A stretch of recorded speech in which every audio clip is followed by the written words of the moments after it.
समझिए देव का अवतार है। गोद में बच्चा अगर थोड़ी सी भी मुस्कान दे, मुस्कान पर इंसान क्या भगवान अपनी जान दे। तो आपके जैसे ही मैं भी खिलखिलाकर हंस रहा था और ढाकों के मधुर आनंद में भी धस रहा था। मुझको भी दुनिया सुनहरी रूप सी लग रही थी और चारों ओर खुशियों की प्रभाती जग रही थी। फिर अचानक एक माँ आई बिलखती मौत में और वह निश्चेत एक बच्चा लिए थी गोद में। बाल बिखराए अभागन लग रही थी रूप से, देह काली पड़ गई थी चिलचिलाती धूप से। सूखे अधरों पर कई नमकीन आंसू गिर रहे थे, फूल से होठों पे भावों की दरारें कर रहे थे। पूछ बैठा माँ बताओ किस लिए रोती हो तुम, आनंद के माहौल में आहों को क्यों बोती हो तुम। एक टक देखा मुझे फिर पलट कर जाने लगी और तबे स्वर में वो वंदे मातरम गाने लगी। हाँ विधाता मैं अभागा, यह नहीं क्यों जान पाया पुत्र कैसा हूँ जो भारत माँ को ना पहचान पाया। मधुर छंद चाहिए, बड़े बड़े खाने वाले बोले आनंद कंद चाहिए और मुर्दा चाणक्यों ने बोला जिंदा घनानंद चाहिए और बेईमान बस्ती वालों को राजा हरिश्चंद्र चाहिए। बहुत की चेतना जागे। नौजवानों मैं इसको क्या दे सकता हूं। स्वतंत्रता के बाद इस देश की युवा शक्ति के साथ मानसिक घोटाला आदरणीयों यह भी हुआ कि उसको ये बताया गया, ये सिखाया गया कि जवानी सिर्फ इश्क लड़ाने के लिए है और तुम नौकरी करने के लिए पैदा हुआ। बहुत अच्छे।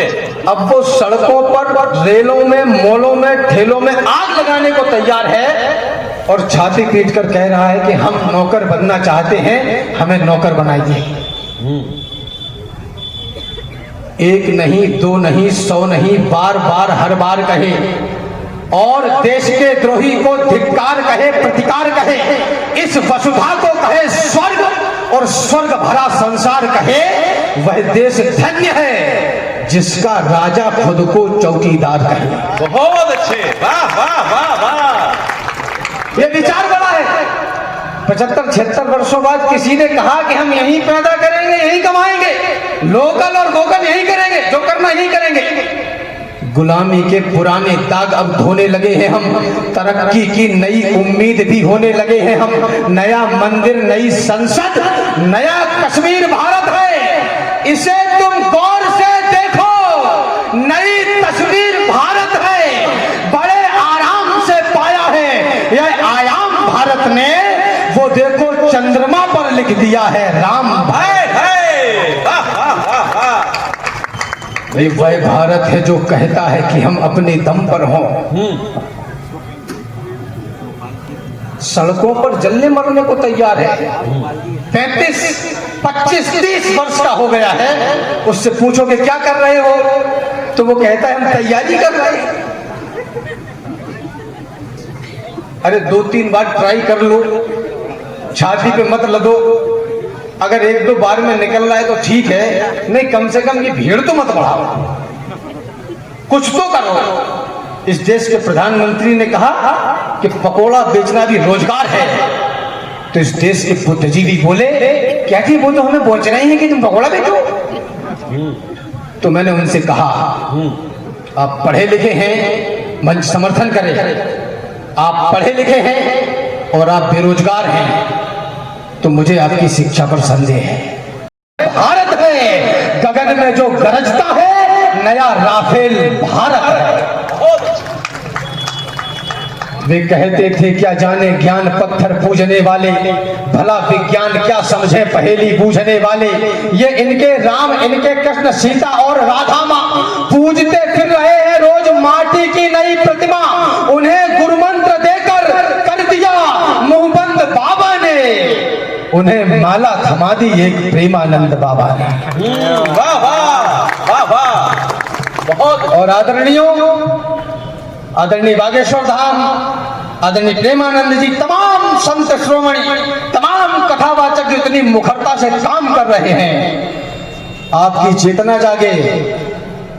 मैं बस इतना अनुभव कराना चाहता हूँ, ये जो 15-20 वर्षों में 1-1.5 दशक में हमने पूरी ताकत से जय श्री राम कहकर ये जो माहौल बदला है, ये उसका परिणाम है। वरना माथे पर तिलक लगाने वाले को इसी देश में कहा जाता था कि तुम कट्टर हो और तुम कट्टरता परोस रहे हो। तालियां बजाओ। अरे 6-6.5 फीट के कद का करोगे क्या मन में ये अपने विचार डाल लीजिए। पीजिए शराब और खींचिए सिगार, खूब मुंह में तंबाकू की बहार डाल लीजिए।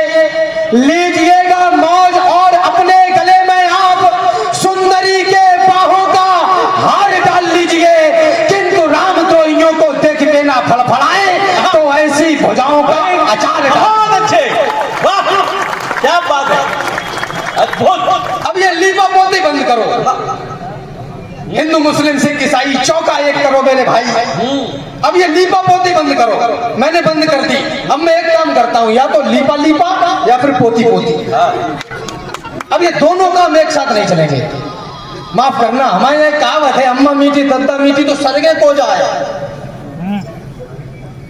बात केवल इतनी है, इस देश में 500 वर्ष की प्रतीक्षा के बाद जब भगवान का पदार्पण हुआ तो नेशनल टेलीविजन पर, मैं बड़ी जिम्मेदारी के साथ बात कह रहा हूं, नेशनल टेलीविजन पर बैठकर लोगों ने कहा कि हमारी सरकार आई तो हम मंदिर तोड़ देंगे। ये सामान्य सी बात कही सुनी हो सकती है, लेकिन मैं जो कह रहा हूं ये आने वाले 20-25 वर्षों में इस देश के लिए राष्ट्रीय चिंता बनने जा रहा है। बोला कि हमारा अकीदा है, हमारा विश्वास है कि गजवाए हिंद होकर रहेगा। आपकी चेतना जागे, जिनको मौत सताती होगी अजर अमर कर डालेंगे। राम लला जिस दिन हिंदू में अपना तेवर डालेंगे और गजवाए हिंद का सपना जो पाले बैठे हैं वे सुन लें, गजवाए हिंद से पहले हम भगवाए हिंद कर डालेंगे। बहुत अच्छे भाई, अद्भुत है राम, बहुत अच्छे। अरे मैं ये नहीं कहता कि जाकर के महामारी करो, पर युद्ध तय है, युद्ध की पुरजोर तैयारी करो। बलवान बनने में क्या समस्या है? हमारे घर का बेटा और हमारे घर की बेटी जब तक सुबह 9-10 बजे आंखें रगड़ते हुए जागते हैं और गवर्नमेंट के सामने झोली फैला के कहते हैं कि हम नौकर बनना चाहते हैं, हमें नौकर बनाइए, तब तक कोई एक भैंस काट के 10,000 कमा चुका होता है। भाई बहुत अच्छे। तब तक कोई मंडी में 200 की धनिया 500 में बेच चुका होता है। ये 5-5 मंजिल की, 6-6, 10-10 मंजिल की खड़ी भले ही कर लो, लेकिन अगर ऐसे ही बैठे रहे तो मेरा दावा है कि इनमें रहेगा तो कोई और ही। बहुत अच्छे, सही बात है। आप नहीं चेतोगे तो फिर देर होगी। भाग्य रूठेगा, वो रूठेगी भवानी, रूठ जाएगा अमर पौरुष तुम्हारा, फिर कहो किस काम आएगी जवानी। संघर्ष को जीना भी आता है तुम्हें क्या, या यूं ही नचाने में लगे हो? क्या कभी दिल में धड़कते भी है राणा, या मैच टैटू बनाने में लगे? वाह वाह वाह वाह, क्या बात है। अरे गर्जना के काल में यदि आप मिमियाते रहे, लोगों ने कहा कि 15-20 वर्षों में क्या बदला। भोपाल की राजनीति के बड़े लोग बैठे हैं, मेरी आयु, मेरा अनुभव, कद पद बहुत छोटा है, लेकिन 2 आंखों से जो काला सफेद देख रहा हूं वह कह रहा हूं। लोगों ने कहा कि 15-20 वर्षों में क्या बदला। माफ करना, 15-20 वर्षों में यह बदला, हमारी और आपकी मुखरता का परिणाम यह है कि जो बॉलीवुड पहले गाया करता था, कुंदी मत खड़काओ राजा, सीधा अंदर आओ राजा, वो बॉलीवुड अब गाता है, राम आएंगे तो अंगना सजाऊंगी। क्या बात है, बहुत बढ़िया। ये परिवर्तन है। आप वोट की बात कर रहे हो, हम जान दे देंगे। और एक बात और कहता चलूं, पढ़े लिखे लोग बैठे हैं, ये कहा जाता है कि कवि है, कलाकार है, पत्रकार है, इनकी कोई विचारधारा नहीं होती और ये किसी पार्टी के नहीं होते। माफ करना, अगर कोई ये कह रहा है कि उसकी कोई विचारधारा नहीं है तो या तो फिर वो संत है या फिर वो दोगला है, वो झूठ बोल रहा है। गर्जना के काल में यदि आप मिमियाते रहे तो वंश की रक्षा भवानी भी नहीं कर पाएगी।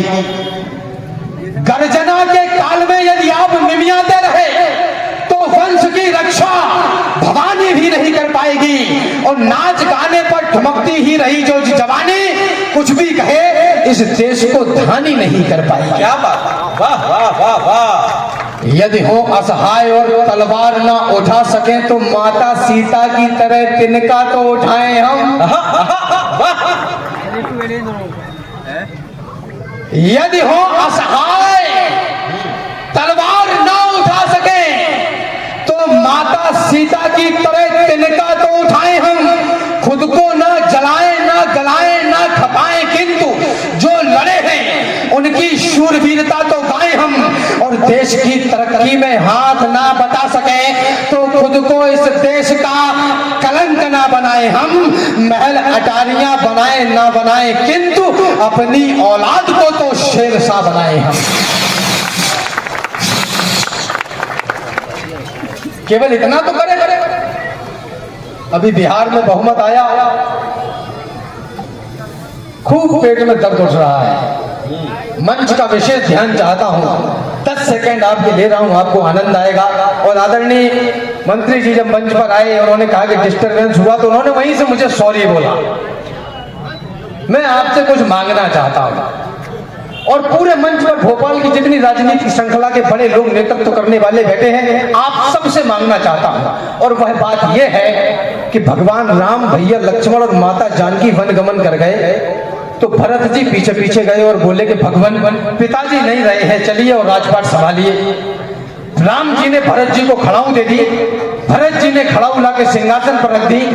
अयोध्या के बाहर नंदी ग्राम में रहकर 14 वर्ष तक राजपाट चलाया। ऐसा कहा जाता है कि 14 वर्ष तक अयोध्या में किसी को किसी प्रकार की कोई समस्या नहीं हुई। प्रबुद्ध मंच, मुझे नहीं पता इस बात का दर्शन क्या है, इसकी फिलॉसफी क्या है, लेकिन मुझे लगता है अयोध्या में 14 वर्षों तक किसी को इसलिए भी समस्या नहीं हुई होगी क्योंकि सिंहासन पर जूता रखा था। बहुत अच्छे, वाह वाह वाह वाह। आदरणीय विश्वास सारंग जी, ऐसे अवसर आएंगे तो पैरों में मत पहने रहना, हाथ में पकड़ लेना, और मौका लगे तो दोनों हाथों में पकड़ लेना।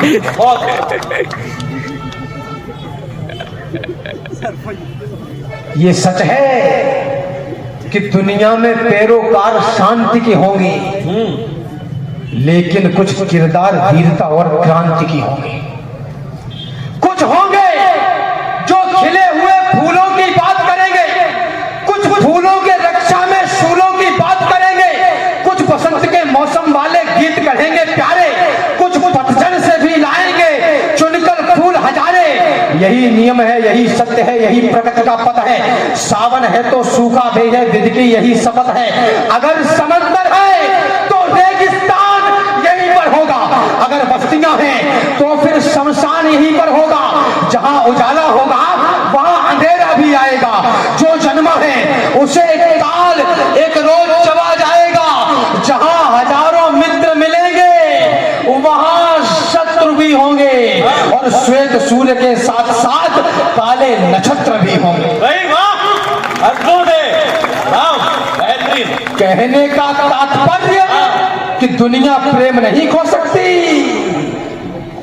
कहने का तात्पर्य कि दुनिया प्रेम नहीं खो सकती, मगर युद्ध के बिना कभी भी शांति नहीं हो सकती। बहुत अच्छे, बड़ी बात कही है। अपने अपने हिस्से की लड़ाई तो लड़नी पड़ेगी। सदियों की मौन प्रतीक्षा में जब सपने पूरे होते हैं तब रोम रोम रो उठता है, केवल 2 नयन न रोते हैं। जब स्वाभिमान के रक्षा की कीमत बलिदान चुकाता है तब जाकर नई पीढ़ियों को शुभ दिन भगवान दिखाता है। हम है कमाल घड़ियों के हथकड़ियों से मजबूर नहीं, पुष्पक विमान आकाश में है, अब राम हमारे दूर नहीं। इसलिए सजा लो आरतियां, घंटियां, शंख तैयार करो। अब राम बने हैं राजा, अपने राजा का सत्कार करो। सत्कार आस्था का करिए, जो टिकी रही युग बीत गए। जो रामद्रोही थे हार गए, जो राम भक्त थे जीत गए। बहुत अच्छे।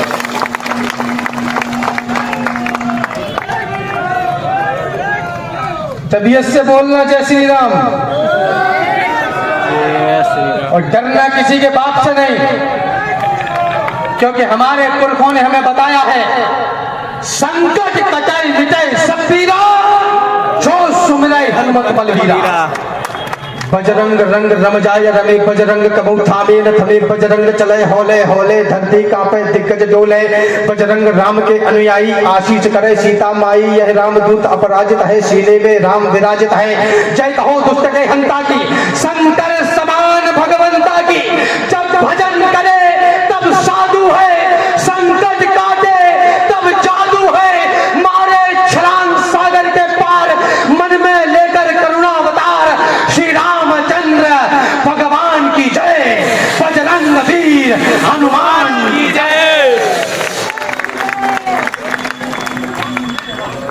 और अभी भी डर लग रहा है, अभी भी डर लग रहा हो तो याद रखना, हम मालवा में भोपाल में खड़े हैं, थोड़ी दूर है उज्जैन, हमारे कुत्ता वाले बाबा भी हैं।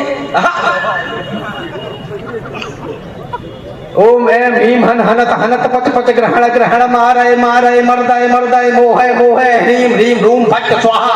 खत्म। भाई बहुत अच्छे। ज्यादा देर नहीं लगती, बस प्रतिनिधि मिलने की देर है। इधर मंत्र पढ़ा और उधर बेड़ा पार।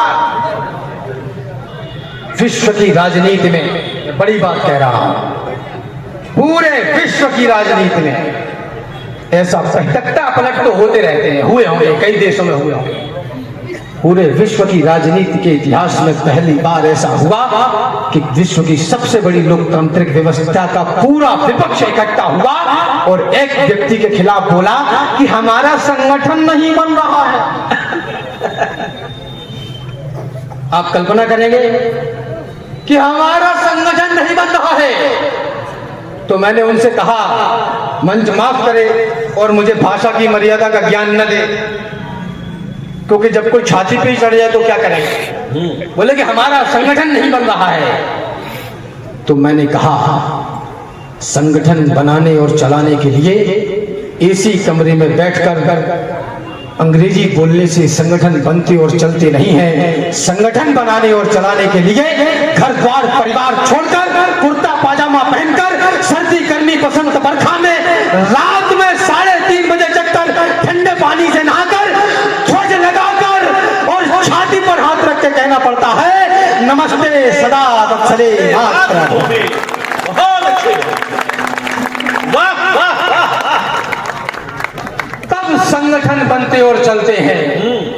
और माफ करना, मैं बहुत स्पष्ट बोलने वाला व्यक्ति हूं। लोगों ने कहा कि राम तुम इस देश के मुसलमान के विरोध में बात करते हो। अंतिम पंक्तियां पढ़ के अपना स्थान ले रहा हूं। मुझे पता है मैं कहां खड़ा हूं, क्या कह रहा हूं। पूरी जिम्मेदारी के साथ कहता हूं कि राम तुम इस देश के मुसलमान के विरोध में बात करते हो। तो मैंने उनसे कहा कि हमारे हीरो कलाम हैं, वीर अब्दुल हमीद हैं, अशफाकुल्लाह खान हैं, एनन मेनन आवर बाबर डाबर इल्ली खिल्ली औरंगजेब टौरंगजेब हमारे हीरो नहीं हैं। और जो कोई इनको अपना हीरो मान रहा है, मुझे उसको मुंह पर गद्दार कहने में कोई दिक्कत नहीं। बहुत अच्छे, बहुत बढ़िया, अद्भुत। अब ये लीपा पोती बंद कर। हम 75 वर्षों से ये लीपा पोती तो कर रहे हैं। 4 पंक्ति में भाईचारा पढ़ने चाहता हूं इस चौराहे पर खड़े होकर। और मेरा दिल देखना और कितना करें, मुझे विदा करना। तुमने मंदिर तोड़ दिया था, जाओ तुमको माफ किया। धर्म सनातन छोड़ दिया था, जाओ तुमको माफ किया। राम लला को गाली दी थी, जाओ तुमको माफ किया। हर आंसू पर ताली दी थी, जाओ तुमको माफ किया। आओ फिर लगाने की खातिर तैयार है हम। मान जाओ है समय मनाने की खातिर तैयार है हम। भाईचारे में एक बार तो हृदय खोल दो भाईजान, एक बार मस्जिदों से जय श्री राम बोल